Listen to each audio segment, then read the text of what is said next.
Vamos lá, gente. Hoje, dando continuidade ao que eu fiz com vocês na última vez que eu vim aqui, em que eu falei sobre as cidades espirituais, lembra? Sobre as faixas de realidade, sobre os céus, isso. O título da palestra aquela vez eram os céus. Aquele era o 46º encontro do clube de membros, ele está fechado no clube, eu falei aqui só com vocês. Eu saltei o 47, que ele é mais complicadinho, e hoje vou falar sobre o 48º encontro, na sequência, e eu acho que tem a ver com o que a gente falou da vez anterior, porque ele fala de um vale, que o título do encontro é o Vale da Irmã de Jesus, é a irmã dele mesmo, e foi um vale criado por ela. Eu vou explicar para vocês como que esse vale foi criado por ela, como que ela chegou a isso. Mas ao longo do encontro, antes de chegar no vale, de como ela criou isso, como ela construiu, ela praticamente constrói uma faixa de realidade inteira baseada nessa lógica que eu vou explicar. Eu vou falar também sobre as árvores. E aí vocês vão entender a relação das árvores e desse vale da irmã de Jesus. Tá? O encontro propriamente ele é até curto. Ele não é dos mais longos que eu tenho. Mas ele talvez, num slide ou outro, ele requeira um aprofundamento um pouco maior. Ele é um tanto quanto mitológico, ele fala um pouco mais de mitologia do que a média e usa alguns termos, algumas nomenclaturas que podem não ser tão simples de entendimento. Se não forem, pergunta. Tá? Mas vamos fazer aquilo que a gente faz sempre. Fechar os olhos, focando na mente, no coração, pineal, chama trina. E dando início àquela primeira etapa de respiração, meditação e ancoramento preparatório para o estudo. Inspira e faz entrar no seu organismo esse oxigênio, esse éter, que já se encontra aqui à nossa volta, e faz com que isso se junte à água que já está dentro de você. Esses três elementos juntos potencializam o seu organismo e formam uma poção. Através dessa poção, você é capaz de ressignificar a você mesmo. Então, repita esse ciclo algumas vezes. Inspira com força, retém, e ao colocar para fora, expira com vontade, fazendo sair de você, através da expiração, o gás carbônico acompanhado de rancores, mágoas, fobias, medos, elementos, painéis e energias que não pertencem mais a você nessa existência. Assim, nos vinculamos aos seres, consciências, reveladores, guias, amparadores que trabalham conosco. Exu Veludo, Maria Padilha Rainha, Comandante Siriana, Asta Sharam, Rancor, Roquiná, Druxus, Sucalá, Mirna, Kadisha, Vovó Maria Conga, Zontendrel 29, o dragão da água, e a irmã Kiram. Eles nos abraçam, nos cercam, nos imantam nesse propósito e nos permitem dar abertura a esse momento, dizendo todos juntos: Kan Sham Fam, Kan Sham Fam, Kan Sham Fam. Jai Jai Shivam, Shivam Kar. Jai Jai Shivam, Shivam Kar. Hare-Om, Hare-Om, Hare-Om Kar. Hare-Hare, Hare-Hare Om-Kar. Assim está feito. Vamos lá então. 48º encontro do Clube de Membros fala do Vale da Irmã de Jesus, que foi um vale criado por ela. Mas antes de chegar até esse vale, como eu falei anteriormente, eu vou fazer algumas prévias para explicar para vocês como que eu chego até esse vale propriamente. E esse encontro ele se inicia falando de dois seres muito importantes para a humanidade, mas que às vezes são relegados a segundo plano. E por que eu vou falar sobre eles? No final do slide vocês vão perceber. Vou falar um pouquinho, muito pouquinho mesmo, sobre Krishnamurti e Maharishi. É o Ramana Maharishi. Ele é mais conhecido pelo nome completo. Por que eu vou falar desses dois seres? Porque eles são dois dos vários enviados, emissários e avatares. Eles não são avatares. Mas eles abordam a ideia da dignidade e eles são dois seres antissistema. E as árvores que eu vou falar daqui a pouco e o Vale da Irmã de Jesus foram moldados baseado nessa lógica. Antissistema imposto, aquela coisa do controle que eu falo com vocês há muito tempo, e ricos em dignidade. Que é uma coisa que a gente acha que é meio comum, que todo mundo tem. Você vai perceber, pelo que eu vou falar aqui, que é mais incomum do que a gente pode imaginar. Nem todos os seres possuem certas valências. Alguns não têm dessa dignidade. Então vamos lá. Ramana Maharishi e Jiddu Krishnamurti foram dois hindus, por isso que eu falei que hoje eu ia falar muito sobre mitologia, sobretudo Mahabharata, Bhagavad Gita, que é mitologia hindu-ariana. Foram dois hindus que ao longo do século XX, eles são até recentes, eles estiveram conosco até bem pouco tempo, eles se portaram com uma dignidade extrema. E eles eram dois seres antissistema. Na época que eles aqui estiveram, eles tentaram se opor aos governos impostos, mas não se opor através de armas nem propondo guerra. Eles se opuseram similarmente ao que fez Gandhi. Lembra da história de Gandhi que eu já contei, inclusive no canal para vocês, já contei aqui, e Gandhi é mais conhecido. Vocês devem ter acompanhado ou lido alguma coisa sobre Gandhi. Gandhi conseguiu a independência da Índia sem pegar em armas. Ele fez a Inglaterra se tocar, mas a partir de muito sofrimento dele e do povo hindu durante muito tempo.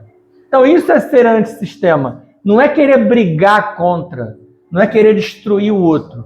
Não aceitar a imposição simplesmente porque tem que ser assim e se postar de maneira digna perante certas circunstâncias. Esses seres assim fizeram. Em 1929, se desfez uma organização de seres que visava elevá-lo. Esse ser aqui que eu estou falando especificamente é o Krishnamurti. O Krishnamurti ele foi tão poderoso que ele, na época que esteve, em 1929, vários seres que estavam à volta dele, que queriam ser seguidores, que queriam ser adeptos, e várias organizações que observaram a importância do Krishnamurti, tentaram elevá-lo a um patamar muito além do normal. E ele, como a maioria daqueles enviados poderosos que não se permite deixar ser divinizado, ser sacralizado, ele não aceitou o patamar de superguru. Ele não aceitou isso. O Ramana Maharishi fez a mesma coisa. A maioria dos seres que o cercou também tentou elevar ele a níveis fora do normal. Esses seres não aceitam esses endeusamentos. Então, se você observar pessoas, por melhores que elas sejam, por mais inteligentes que elas sejam, se permitindo parecer muito poderosos, ali tem um problema de ego. Não que o ego seja o problema, mas o ego excessivo. Você não precisa combater o seu ego a ponto de matá-lo. Não é esse o problema. A questão é quando esse ego vira aquela coisa do egoísmo. Quando aquilo vira um egocentrismo, em que você é o centro de tudo e os demais são menos importantes. Esses seres jamais se permitiram. E se depois você se interessar em ler um pouquinho sobre eles, você vai ver que são seres absurdamente capazes, que deixaram uma lógica fabulosa e, mais uma vez, não falaram de religião. eles deixaram filosofias de vida, eles deixaram caminhos de bem viver, eles propuseram a busca pelo autoconhecimento, que é o que a gente tenta falar aqui para vocês de uma forma ou de outra. Ambos falavam que os seres humanos deveriam, antes de mais nada, procurar o autoconhecimento.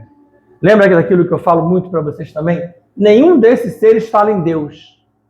Eles não falam, busca Deus, tenha fé. Ah, não, professor, alguns falaram sim. Desculpa, mentira. Jesus nunca falou nisso. Buda nunca falou nisso. Ah, mas está na Bíblia. Está na Bíblia adaptada.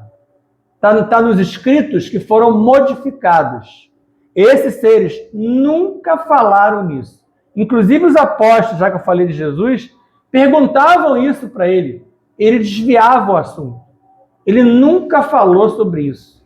Ele nunca aceitou certos rótulos que foram dados a ele pelas religiões, pela igreja e por outras religiões também que se dizem cristãs.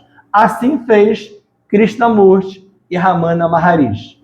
Outros que eu cito para vocês aqui, como Kapila, Jina Mahavira e o Siddhartha Gautama, que é o nosso Buda, abordaram a mesma lógica no passado. E é com esse objetivo que nós vamos revelar hoje a vocês como que se construiu um vale muito especial, que é o Vale da Irmã de Jesus, que foi moldado nessa lógica de extrema dignidade. Por que isso? Ela era irmã de Jesus, que nós aqui chamamos de Yeshua. Isso aqui não foi divulgado. Ela nunca fez questão de reencarnar, ela nunca fez questão de incorporar num médium para trazer o trabalho dela, para chamar a atenção de uma coisa assim, muito fora do normal. E o que ela fez foi muito fora do normal. Então é trabalho de um ser que não se autoproclama e que demonstra uma profunda dignidade. E vocês vão se surpreender mais adiante quando eu falar onde e como surgiu essa dignidade. Vamos às árvores. Árvores em outras realidades. Por que eu vou falar de árvores? Se vocês lembrarem, recentemente eu venho falando de árvores um pouquinho mais no canal, ainda estou falando pouco. E pelo que nós projetamos, os demais reinos vão se manifestar muito em breve de uma outra maneira. Reino mineral, mas principalmente o reino vegetal e o reino animal. Se você for mais esperto, os animais já estão fazendo isso. Vários animaizinhos, sobretudo aqueles que a gente chama de animais superiores, que é o elefante, o cavalo, o cachorro, o gato, o golfinho, as baleias, elas têm apresentado determinados comportamentos um pouco fora da média. Já é essa próxima etapa em que esses reinos vão se manifestar. Mas hoje eu não vou falar de animal, apesar de ser muito ligado a eles. Eu vou falar um pouquinho especificamente, nem só do reino, não do reino todo, mas das árvores. Ambientes em dimensões superiores, o que a gente chama de dimensões superiores? Acima de 4D, já a partir da 5. Nós estamos aqui agora na 4D. Lembra, a ciência ainda trabalha com a lógica de nós trabalhamos aqui na 3D. Já falei para vocês que para o nosso canal a gente fala em 4D. São as 4 dimensões fundamentais, mais a questão temporal. Porque nós lidamos com o tempo como nenhum reino ou outro lida.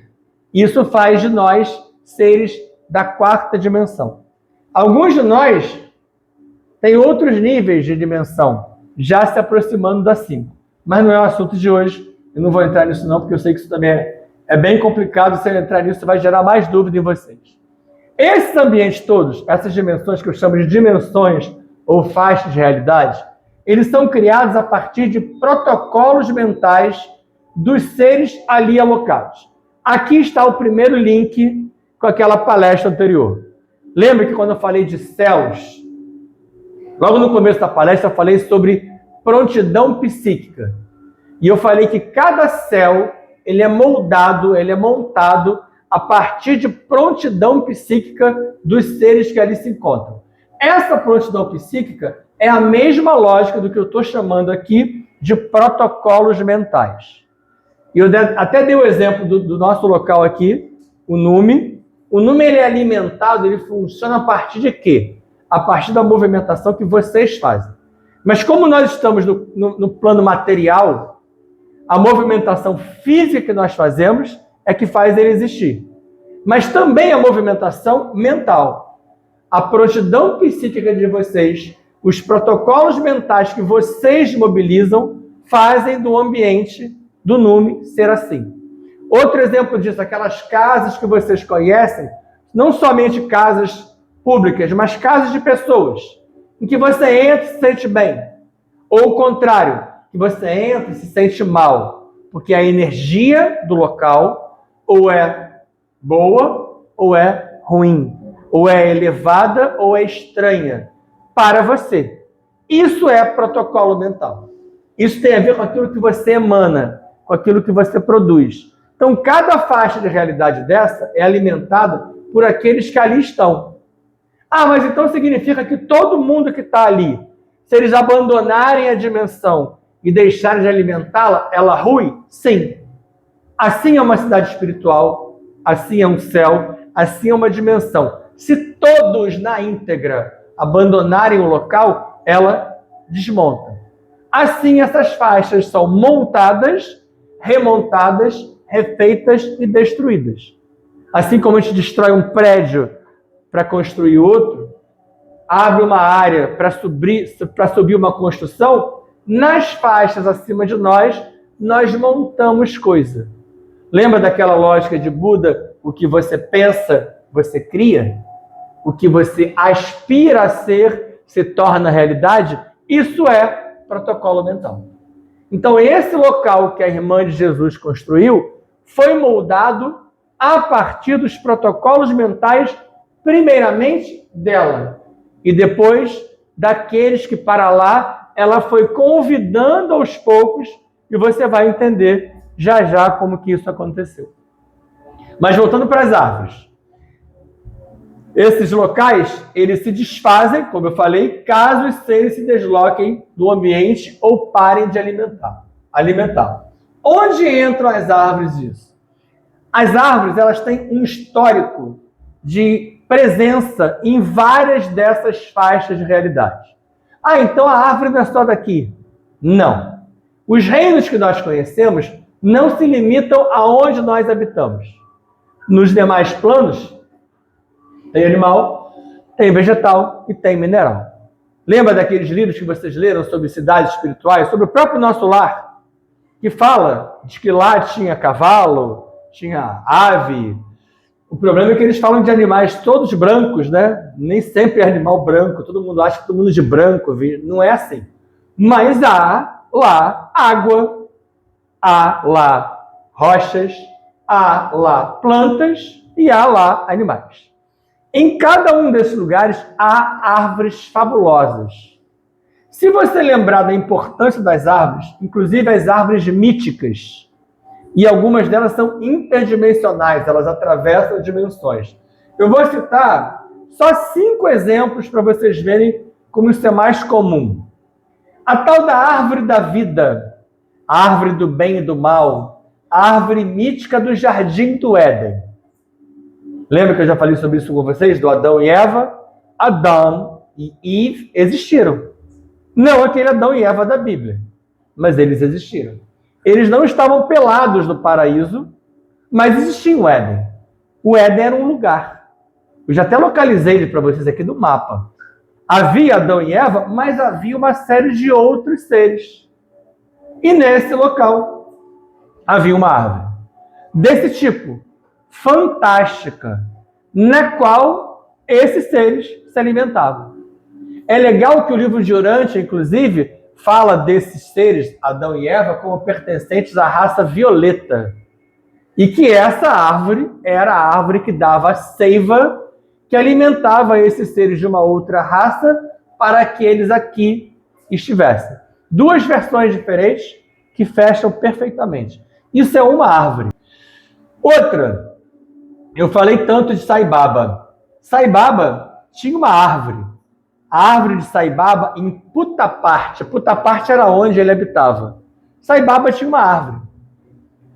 Você sabia disso? Você que adora Sai Baba? Sai Baba tinha uma árvore que ele comandava com os protocolos mentais dele. Parece mentira, mas ele desde criancinha, ele estava na escola, os amiguinhos dele estavam com fome, e ele, claro, ele sentia isso. A pessoa que é muito sensitiva, ela sente não só a aflição ou a alegria do outro, ela sente o prazer e a fome do outro. E ele sentia que o coleguinha estava com fome. Ele virava para o amiguinho e falava assim: está com fome? Vai lá na minha árvore. Só que a árvore dele não era frutífera. E os amiguinhos dele sabiam disso. Mas a sua árvore não tem fruta. Vai lá, o que você quer? Aí o aluno falava assim, vou dar um exemplo, não sei nem se tem essa fruta que eu vou falar na Índia. Eu quero uma manga. Ele ia até lá, e lá estava uma manga esperando por eles. Essas histórias absurdas se tornaram mito e lenda quando elas aconteceram. Mas isso se repetiu em várias outras circunstâncias. Vários seres do passado, tanto humanos quanto não humanos, tiveram protocolos mentais capazes de comandar árvores desse tipo. E não é um comando submisso, não. A árvore entrava em contato com o ser e prazerosamente trocava com ele uma energia. Por quê? Porque Sai Baba jamais ia pedir para a árvore qualquer besteira que fosse. Sai Baba não ia usurpar uma árvore, não ia se aproveitar de uma árvore, não ia se utilizá-la para algo pecaminoso, financeiro, abusivo. Ele só pedia troca, energia. Obviamente, para pedir uma fruta para a árvore, Sai Baba doava muita energia para ela e ela o abraçava. Terceiro exemplo. Existe uma árvore chamada Yggdrasil. Nós chamamos aqui Yggdrasil aquele conglomerado de locas, lembra? Nós já estudamos que liga o outro lado à Terra, naquele período do Ragnarok em Marte. Ali, nesse local, habitaram Odin, Ba, Bu. Aí você pode pensar assim, ué, professor, isso é filme da Marvel. Os filmes da Marvel são tirados dessa lógica. Esse local tinha uma árvore. A árvore também se chamava Yggdrasil. E ela alcançava, ela é uma dessas árvores interdimensionais, ela alcançava os 9 níveis de realidade. As raízes dela eram fincadas em Midgard e as folhas, caules e frutas se espalhavam por várias outras realidades. Quarta situação em que eu vou falar sobre árvore. Tem vários seres em várias mitologias, da mitologia japonesa lá no Oriente até a mitologia inca, maia e asteca, passando por todas as europeias e africanas. As mitologias citam seres que descrevem ter tido experiências como árvores em outras realidades.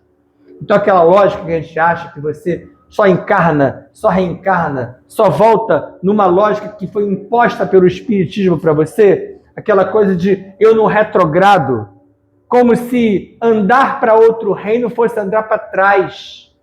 Quem disse que o ser humano é tão melhor assim? Ele poderia ser, ele pode ser, mas nem sempre ele é. Muitas árvores e muitos animais são muito melhores do que nós. Se comporta com muito mais dignidade e sabedoria do que a maioria de nós, ditos seres humanos. Vários desses seres em várias mitologias descrevem terem ocupado funções como árvores, terem sido árvores durante uma existência inteira ou temporariamente feito uma simbiose energética com elas. A quinta e última dessa sequência, que é uma sequência enorme, tá? Se eu ficar falando sobre todas elas, é uma palestra de árvore aqui, e não é o objetivo, apesar de ser um tema maravilhoso. As árvores do Orum. Orum é um outro universo, que a gente chama de Orum ou Brahmaloka. Na revelação de Ifá, ou revelação de Urumilá, consta que várias das árvores de lá migraram para cá. Aí agora talvez vocês se surpreendam mesmo. Hoje na Terra, nós temos várias árvores aqui no planeta que vocês conhecem, que são famosas, cujos frutos vocês bebem e comem, que são de lá. Por isso que vários de nós acham certas bebidas, certas frutas, certos néctares, a gente chama de néctar dos deuses. néctar divino. Quando você gosta de alguma coisa, você fala isso. Duas delas. Uma é a palmeira real, que está nas nossas praias, essa não dá fruto. E outra é o coqueiro. As duas vieram de lá. Por isso que o coco é o que ele é. Ah, tem gente que não gosta, tem gente que é alérgica, tem gente que não pode. Mas o que o coco, a água de coco é capaz de fazer, é uma coisa que é próxima do que o mel é capaz de fazer. Lembra que eu já falei sobre as colmeias, sobre as abelhas, sobre o coco, sobre o mel? O coco é uma dessas árvores oriundas desse tipo de realidade. Então, duas árvores habitam aqui com vocês, elas vieram de lá.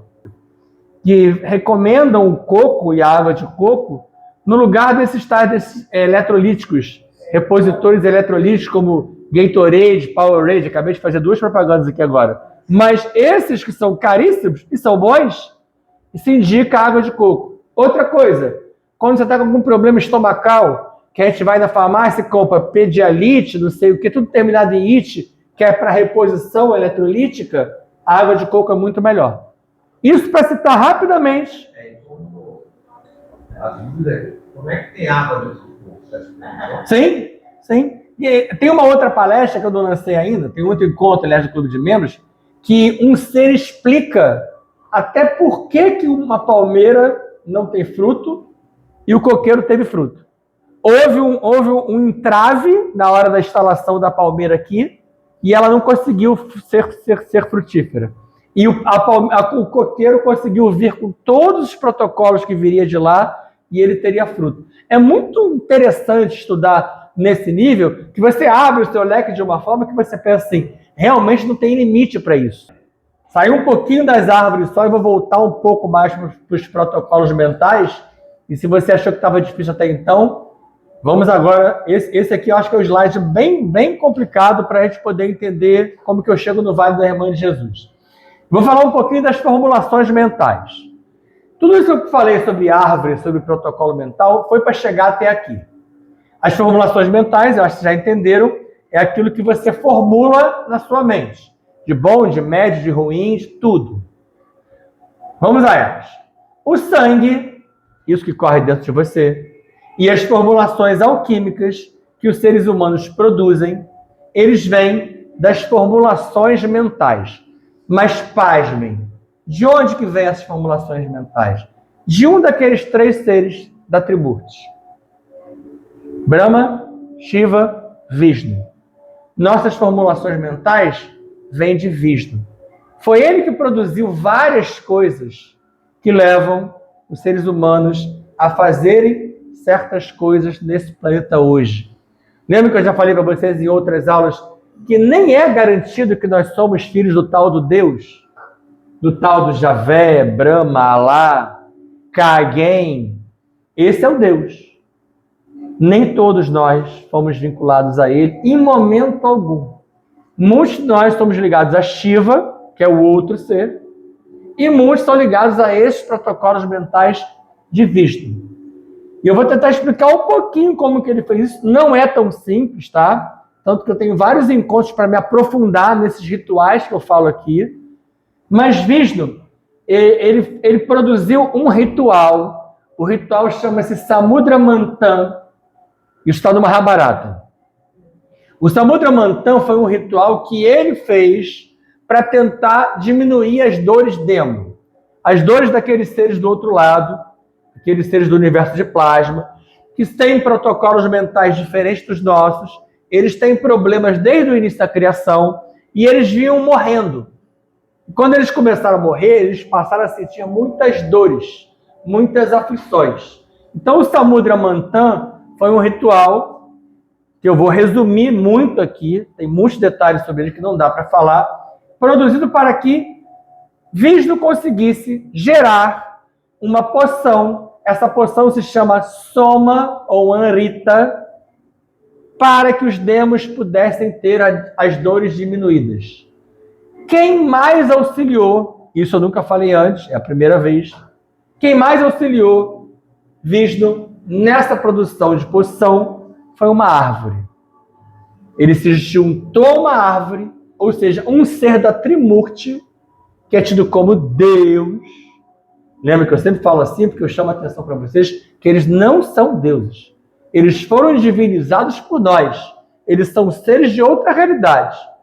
Vários desses ditos deuses, como Zeus, Apolo, Ares, são seres do outro lado. Vários não são nem melhores que vocês. Alguns têm um poderzinho ou outro a mais que vocês. Mas esse ser se uniu a uma árvore. Essa árvore, na maioria das mitologias por onde ela passa, onde ela é relatada, ela é chamada de Kalpavriksha ou Kalpravishka. É a árvore dos desejos. Inclusive, Kalpravishka, em hindu, significa árvore do desejo ou árvore dos desejos no plural. Depois, no final, eu vou dar uma melhorada nessa ideia do desejo, porque nós, seres humanos, trabalhamos o desejo de maneira estranha. A gente acha que desejo ele é só para um lado. Tanto que aquela passagem de Buda, de Siddhartha, que ele fala sobre isso, ele não fala em desejo. Ele fala aquilo que você aspira a ser se torna realidade. Isso foi traduzido para desejo. Se você procurar nas passagens de Buda, tá, aquilo que você deseja, não é desejo, está errado. Traduziram errado porque interpretaram como desejo. Buda não lidava com desejo porque ele sabia que o ser humano trabalhava o desejo de maneira estranha. Toda vez que se falava em desejo, você pensava em coisa material, em coisa física, coisa imediata. Quando você fala em aspirar a ser, isso transcende um pouco a realidade daquela circunstância e eleva o padrão vibratório daquilo que você deseja. Pode pensar rapidinho. Pode pensar como a maioria de nós, quando pensa em desejo, pensa em, além de sexo, que eu não vou entrar nessa questão, pensa em dinheiro, poder, hierarquia, melhorar de vida, carro. Ninguém pensa, por exemplo, em conhecimento. Ninguém pensa em ascensão. Isso cai numa outra lógica. Já ouviram falar daquela dita... Não esquece o que eu quero falar não, tá? Aquela simpatia ou ritual de soprar canela uma vez por mês para atrair prosperidade. Você sabe que aquilo funciona? Só que a maioria das pessoas pensa em qual prosperidade? Financeira. Eu aprendi a fazer com os nossos mestres daqui um ritual de prosperidade cognitiva. Sabedoria, conhecimento. Imagina alguém soprando canela na porta da sua casa e pedindo conhecimento. É assim que a gente deveria fazer. Porque o que vem depois é fruto disso. Não tem problema nenhum você melhorar financeiramente. Tá ok. Não tem problema nenhum você melhorar materialmente, você crescer, você viajar, você produzir, você ter tudo. Só que, como rebatimento energético de um melhoramento interno, de uma elevação sua, não o contrário. Infelizmente, a maioria de nós faz o contrário. Primeiro eu adquiro, aí o nome disso é ganância, e depois eu faço outras coisas. Já ouviram aquelas pessoas falarem assim, quando eu ganhar na Mega Sena eu vou doar? Né? Quando eu melhorar de vida eu vou fazer alguma coisa por alguém? Essa pessoa nunca vai fazer nada por ninguém. Nunca. Porque aquilo que você faz agora, na situação em que você se encontra. Aí talvez se você ficar riquíssimo, você fará mais. Ou não. Ou vai se perder tanto daquela riqueza toda que você vai sucumbir. Como infelizmente acontece com muitos seres humanos no planeta. Que são pessoas até boas, louváveis e dignas, mas ao estarem com muita coisa, sucumbem. O conectoma, agora eu vou complicar de vez, e o DNA, presente no nosso sangue, ele entra nas nossas formulações mentais. Vou melhorar isso. O que é o conectoma? O conectoma é um sistema ou um mapa das nossas sinapses cerebrais. Lembra que a gente já falou sobre isso aqui? O que são sinapses cerebrais? São aqueles movimentos todos que o nosso cérebro faz bilhões ou trilhões de vezes a cada microsegundo. No canal eu até explico para vocês, eu coloco a imagem de um neurônio e eu coloco o axônio e os dendritos, mostrando que a gente recebe 400 bilhões de bits de informação por segundo e eu processo um percentual muito pequeno. E que aquele filme Lucy, que mostra Scarlett Johansson processando tudo, é como se ela fosse capaz de processar tudo, aí ela faz o quê? Ela se une a todo o entorno dela. As formulações do seu conectoma juntam ao seu sangue. O que tem no seu sangue de tão importante? Por que o sangue é tão valorizado? Tanto que tem aquela coisa do santo graal, sangue real, de sangue real, que tem vários mitos e histórias sobre isso. O que está presente dentro de você, que é tão importante, é o seu DNA. No seu sangue está o seu código genético. Aqui está presente aqueles 28.869 genes que caracterizam você, dos quais 23 mil vêm do seu pai e da sua mãe. Ou seja, você tem 6 mil aí de sobra para lidar com aquilo que é seu. Em geral, o ser humano faz o que com esses 6 mil? Nada. A gente não produz quase nada. A gente se permite ser uma réplica do que nos doaram. Por isso que tantas pessoas são iguais aos pais, avós, tios, netos, bisnetos, e vai passando isso adiante, porque você não vai mudando. Você não modifica. Quando você mexe nesses 6 mil que estão dentro de você, você se modifica. E como que eu faço isso, professor? Fazendo aquela coisa que ninguém quer fazer. Respiração, meditação, estudo, abertura de mente, sair do protocolo imposto pelo governo oculto em que ele manda você fazer o quê? Seja crente, seja religioso, seja obediente, filie-se a um partido político, obedeça uma imposição. Quando você quebra esse protocolo, aí entra de novo aquela história da Matrix. Pílula vermelha, pílula azul. Aliás, estão quebrando esse protocolo. Eu falo sobre isso há tanto tempo, de pílula vermelha e pílula azul. Já viram que tem na internet agora um tal de Red Pill? O Red Pill está acabando comigo. Porque o Red Pill é o contrário do que eu proponho. E o Red Pill usa a pílula vermelha como exemplo daquilo ali, só que é o contrário do que eu falo. Eles estão quebrando a corrente. É um protocolo imposto pelo governo oculto para poder acabar com a ideia da Matrix que estavam tentando modificar e as pessoas mergulharem no Red Pill. Red Pill é pílula vermelha em inglês. Quem não sabe, depois joga na internet e vai ver o tamanho do problema que é essa Red Pill. Não é a lógica do que a gente fala aqui. A Matrix, ela propõe a pílula vermelha como quebra do protocolo imposto pela pílula azul, para você sair da realidade, sair da tal da simulação. Essa Red Pill que está em voga agora na internet, ela faz o contrário. Ela propõe a pílula vermelha, só que para fazer só bobagem, para ser bem suave. É o machismo. Isso, aí entra nessa seara perigosíssima. Pesado, exato.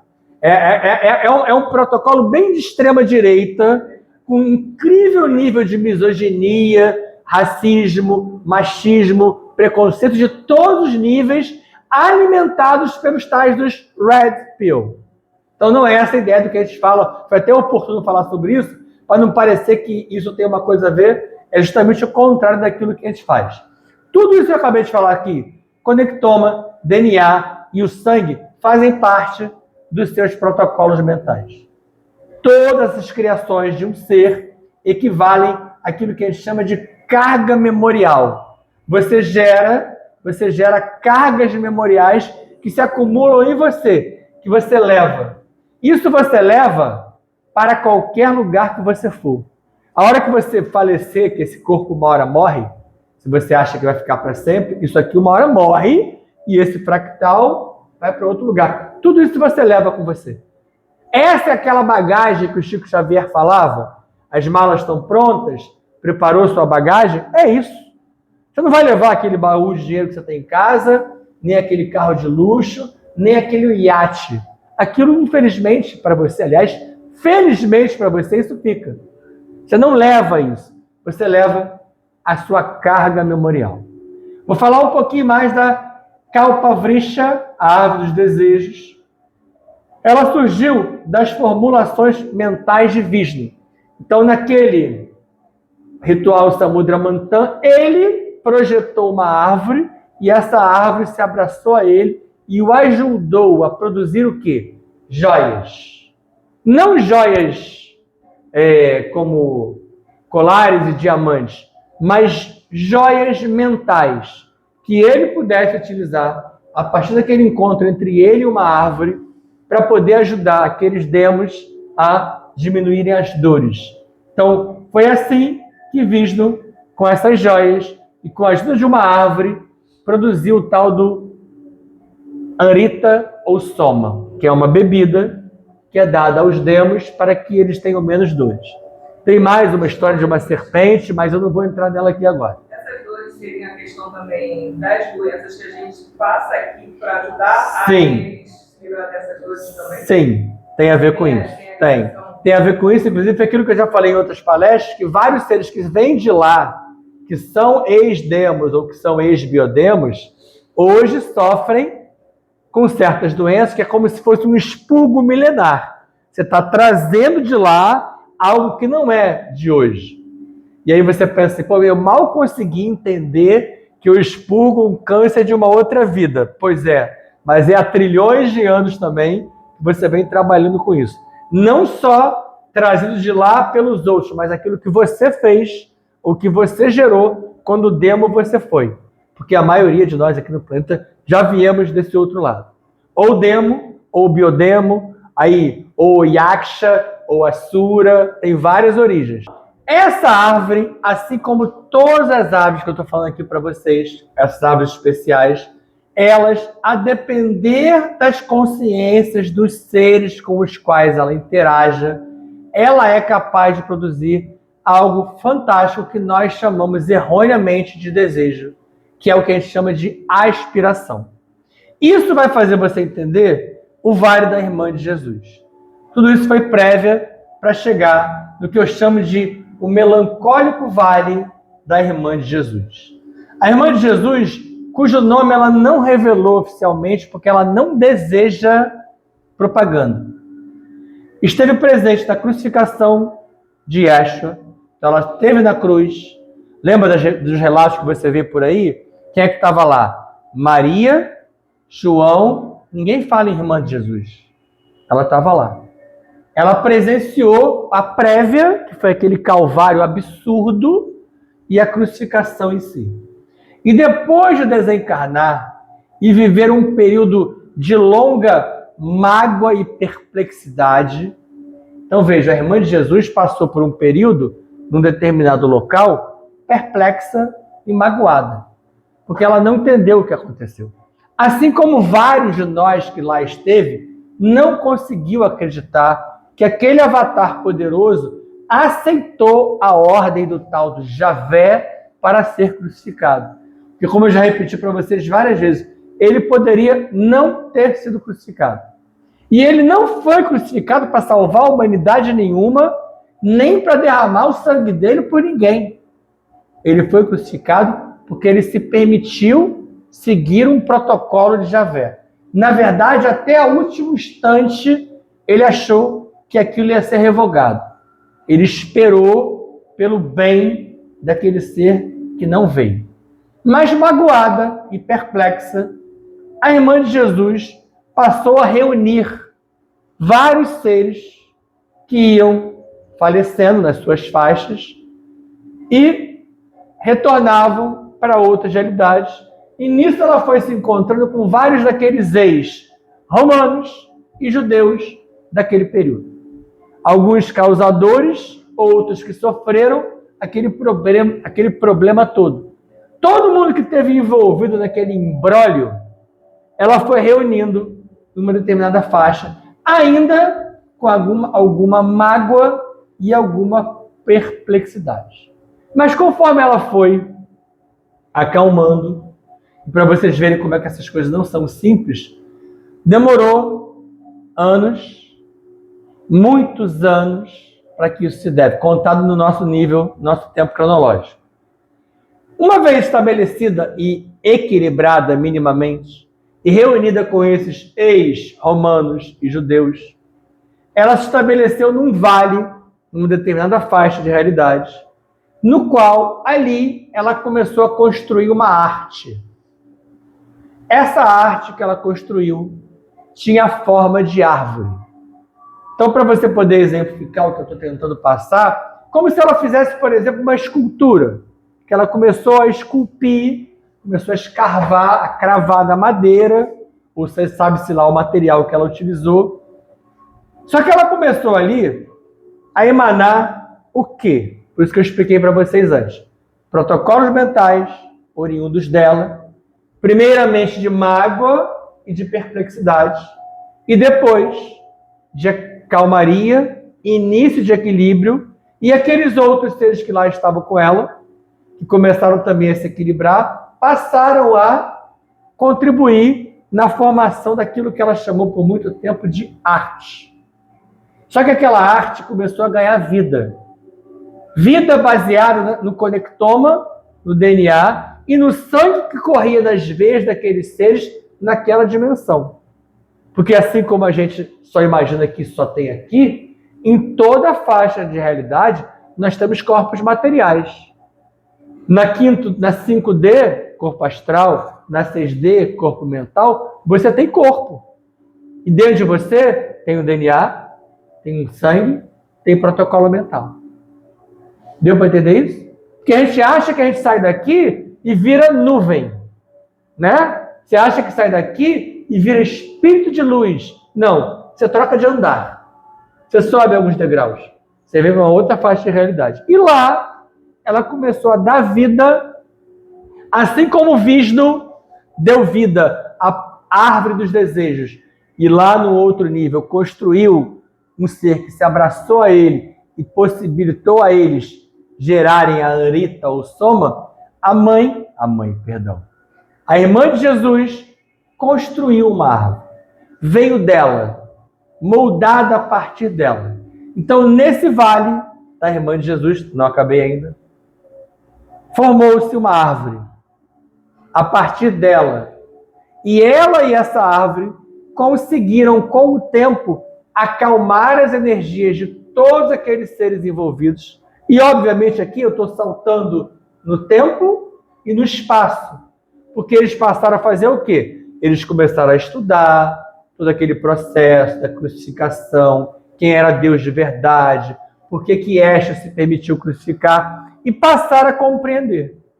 E ao contrário daqueles céus que eu falei para vocês, lembra que eu falei do céu dos católicos, que Jesus lá nunca foi, que vários lugares esses seres nunca foram, o Vale da Irmã de Jesus é frequentemente visitado por Maria, mãe dela, e Yeshua, esse irmão que causou a ela essa perplexidade. E ele mesmo já pôde algumas vezes explicar para ela a necessidade daquele negocinho difícil para a gente pra caramba, o tal do perdão. O perdão a você mesmo, o perdão ao outro. E o aceitar o perdão do outro como algo normal. Porque a gente fala isso aqui de maneira muito fácil, mas no dia a dia, na realidade, nós temos uma incrível dificuldade de perdoar, de ser perdoado, porque você pode ouvir do outro. E não é aquele perdão do tipo assim, tá bom, perdoei. Perdoei do tipo esqueci. Não é esquecer. Eu não quero que você esqueça nada. Eu quero que você supere, que você suplante. Foi isso que Yeshua falou para a irmã dele durante muito tempo. E essa árvore, e a irmã, e Maria, e o próprio Yeshua contribuíram para esse local. De maneira que hoje, esse local, esse vale, é praticamente um duplo mental desses seres. Hoje é um lugar lindo. Mas é mais um daqueles lugares que eu falo tanto para vocês, um lugar com pouquíssimas pessoas. Porque só consegue chegar num lugar desse quem fecha com esse tipo de informação. Quem é que fecha com esse tipo de informação? Quase ninguém. Se você hoje em dia falar sobre conectoma, DNA, sangue, árvore da vida, Kalpravisha, Vishnu, isso aqui está fora da realidade. Isso é o motivo pelo qual eu tento alimentar vocês com esse tipo de informe que por mais que vocês não compreendam a maioria disso aqui, nesse momento, com o tempo, os protocolos mentais de vocês, os seus códigos, vão sendo despertos. E você, num sonho, numa noite, num outro dia, lendo um livro, assistindo um filme, vai poder despertar em relação à importância de situações como essa. A irmã de Jesus lembra que vales como esses e árvores como essas foram construídas por vários outros seres, na borda de vários outros lugares, não só aqui da Terra. O vale dela é da Terra, mas há vários outros lugares com coisas similares a essa. A irmã de Jesus solicitou a todos que lá estavam com ela que se reunissem em torno dessa árvore, mas que cada um criasse da sua mente aquilo que ela fez com aquela árvore. Gerasse sementes e que pudesse plantar no solo desse local árvores próprias. Então, hoje é um local arborizado, com a árvore dela no centro, mas ali tem a árvore de vários outros seres que a foram visitar, aprenderam com ela a ideia do perdão difícil e conseguiram plantar árvores em um solo que no passado foi adubado e molhado por lágrimas de pesar, até que ela pudesse superar aqueles protocolos iniciais. Lá já visitaram ela seres que desencarnaram, mas também seres que estavam encarnados, como vocês aqui, que em espírito, numa noite, foram até lá e lá se encontraram. E lá plantaram árvores, mesmo estando encarnados. Ela já foi visitada por demos, biodemos, humanos, anunnakis, felídeos, reptilianos, cetáceos, seres de várias origens. Lá deixaram nesse vale aquilo que vem do seu próprio DNA. A química do vale, inicialmente preparada por ela, hoje é uma química mesclada da contribuição de vários desses seres. Esse local oferta as condições para o nascimento de várias outras árvores e do plantio de várias outras sementes. Não somente ali, mas em qualquer lugar que você for possível fazê-lo. Árvores como essas replicam as consciências dos seres que as geram. Lembra quando a gente é pequenininho, falam pra gente que a gente tem que fazer o quê antes de morrer? Escrever um livro, plantar uma árvore. Essa lógica desse plantio, desse tipo de árvore, independente de ser ou não no Vale da Irmã de Jesus, vocês fazem, eventualmente, na vida, quando vocês procuram melhorar. Quando vocês procuram melhorar algo ou alguém. Isso é um grande plantio de árvores. Para finalizar, eu queria só falar um pouquinho sobre o poeta, filósofo, Muhyiddin Ibn Arabi. O nome dele é difícil de ler. Eu queria ver se eu ia conseguir falar. Porque se você ler aqui a partida, você não vê o Muhyiddin Ibn Arabi. Muhyiddin Ibn Arabi viveu entre 1165 e 1240. Em meio às brigas entre hindus, protestantes e islâmicos, cristãos e judeus. Esse poeta hindu falou uma vez assim. Antes do que ele falou, observa, ele já vivia nessa época em meio a uma guerra que é nossa de hoje, que é a velha e boa guerra, velha e boa nada, a velha e péssima guerra entre religiosos, hindus, protestantes, islâmicos, cristãos e judeus. A mesma de hoje. A mesma de seres que se matam porque se acham melhores uns que os outros. Ele uma vez disse: meu coração se tornou capaz de todas as coisas. É a pastagem para as gazelas, é templo para os ídolos, é convento para os monges, é a pedra da Caaba, é a tábua da lei e é o livro do Alcorão. Ou seja, ele misturou tudo. Ele foi capaz de ler tudo. Ele foi capaz de estudar tudo e não ser preconceituoso com nada. E ele continua: minha religião é a religião do amor. Seja qual for o caminho que os camelos tomem, essa é a minha religião e essa é a minha fé. Essa ideia de religião e essa ideia de fé eu aprovo. Eu aqui no canal e aqui com vocês falo super contra as religiões impositivas, a fé imposta, a fé cega, ao contentamento permanente que a humanidade hoje vive. Mas esse tipo de religião, de Morre Ibn Arabi, seria algo bem louvável. Mas sabe quantos seres humanos praticam essa religião no planeta hoje? Ninguém. Porque Morre Ibn Arabi morreu. Ele não está mais aqui. Isso é um ser humano com consciência plena. Isso é um ser humano com dignidade. Imagine a árvore que um ser desse poderia ser capaz de plantar. Imagine o vale que esse ser poderia ser capaz de construir. Pois ele era islâmico e abraçava a todos, sem preconceito. Ele escreveu mais de 700 manuscritos a respeito desse assunto que eu falei com vocês hoje. Não sobre o Vale da Irmã de Jesus, mas ele escreveu sobre dignidade, sabedoria, consciência e perdão. Quem é que conhece esse cidadão? Quase ninguém.